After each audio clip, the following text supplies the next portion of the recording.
From its very first entry, the Mafia series found its identity in narrative immersion. The first game was cinematic to its core, a Prohibition-era epic that made you feel like you'd stepped into a 1930s gangster film. But as the series grew, that unique focus shifted. Mafia II built on the first game's strengths, refining its storytelling and atmosphere, and delivering what many consider the perfect sequel. But the success didn't last. Mafia III, for all its bold ideas, stumbled. It was an open-world game drowning in repetitive busywork, and despite a brilliant narrative, it fell short of what made its predecessors truly special. Today, as we stand on the brink of a new installment releasing next month, it's worth looking back at how the Mafia series rose to prominence, where it faltered, and whether it can reclaim its throne. When Mafia released in 2002, it was unlike anything else. Developed by Illusion Softworks, it wasn't trying to compete with GTA on its own turf. Instead, it offered a grounded, almost stubbornly realistic experience. You weren't a one-man army rampaging through a sandbox. You were Tommy Angelo, a taxi driver pulled into the Solari crime family's orbit, and every mission felt like a chapter in a larger, more intimate story. Driving through Lost Heaven was slower, clunkier even by design. The cars were authentic to the 1930s, loud and heavy, difficult to handle compared to the sports cars of contemporary games. The police didn't just turn a blind eye either, run a red light and they'd be on you. It forced players to engage with the world as a living, breathing place rather than a playground for destruction. The game's narrative was its truest masterpiece, with cinematic cutscenes that rivaled Hollywood films of the era. Mafia told a story that was both personal and tragic, echoing classics like Goodfellas and The Godfather. Critics praised its atmosphere, and while some players complained about the lack of side content, the game's focus on narrative immersion won it a loyal fanbase. By 2007, it had sold over 2 million copies, a massive success for what was at the time considered a niche title. 8 years later, Mafia II arrived in 2010 and built on everything the first game did right. Developed now by 2K Czech, it transported players to Empire Bay, a fictional city that felt like a blend of New York and Chicago during the 1940s and 50s. This was a world alive with cultural detail, from the licensed soundtrack of period classics to the radio hosts to the way that the snow fell on cobblestone streets during Vito Scaletta's return from World War II. Vito's story was one of the most human in gaming at the time. The son of Sicilian immigrants, his rise through the ranks of the mob wasn't framed as a power fantasy, but as a tragic inevitability, a desperate attempt to secure the American dream, no matter the cost. What made Mafia II stand out was its commitment to story over the spectacle. Unlike GTA or other open-world games of its time, it didn't overload the map with collectibles or distractions. Everything you did, every mission you played, was in the service to the overall narrative. This focus did earn criticism from some players expecting a more sandbox-like experience. The world of Empire Bay could feel empty to some, with little to do outside of the main missions. But for fans of cinematic storytelling, this wasn't a flaw, it was a strength.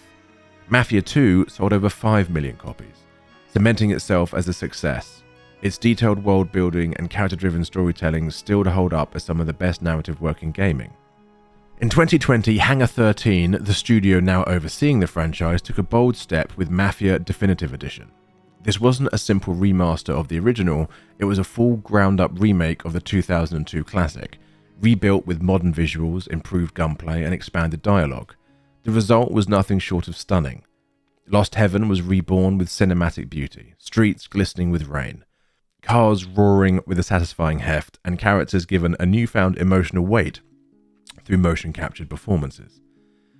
The remake was praised for its faithfulness to the spirit of the original, while also refining its pacing and gameplay for modern audiences. Yet it wasn't without flaws. Some critics argued that the remake leaned too heavily on dated gangster tropes, and while its story was beloved, it didn't feel fresh for players who had seen the narrative play out decades before.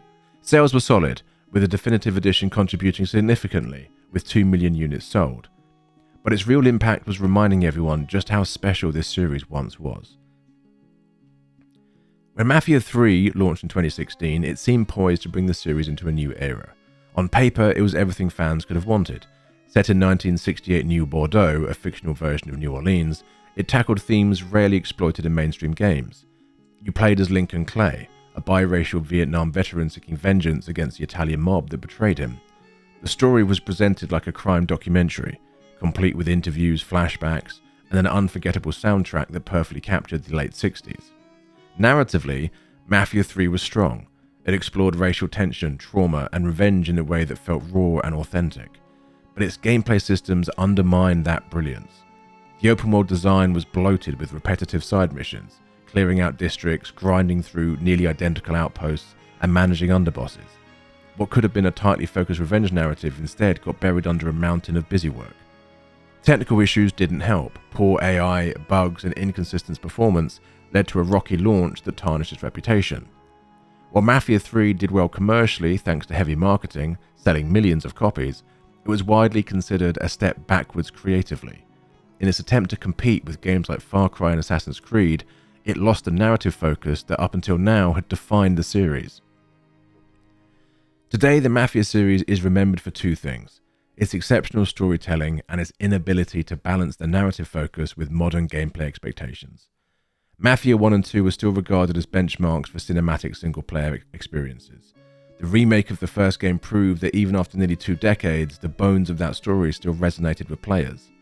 Mafia 3, however, stands as a cautionary tale about the dangers of chasing trends at the expense of your identity. The series as a whole has sold over 34 million copies to date, a testament to the enduring appeal of its world and characters. But as it moves into its next chapter, there's both excitement and skepticism. Next month, the series returns with Mafia: The Old Country, a prequel set in 20th century Sicily.